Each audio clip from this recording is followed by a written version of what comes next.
Баршаңызға сәлем достар, сіздерге луковый лепешканы дайындап үйретемін.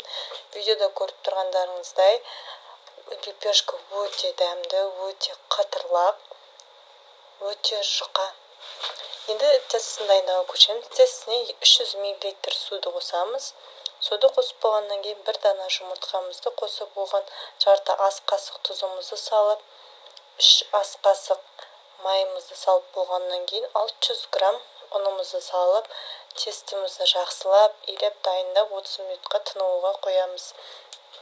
Енді жуаларымызды кезіп, жақсылап жұқа етіп, ыдысымызға май салып, алтын түске айналғанша жақсылап қуырып, дайындап суытып қоямыз. Енді тестімізді жайып, жайылған тестімізді өте жұқа етіп илейміз. Видеода көріп тұрғандарыңыздай бетіне начинкілерімізді салып, жақсылап ораймыз.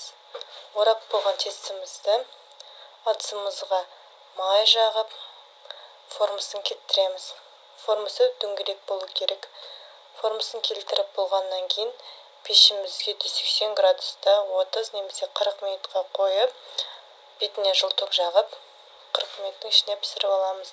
Дайын болған лепешкамыздың бетіне сармай жағып, дәмін көреміз. Лепешка өте дәмді, өте қытырлақ болып шыққан.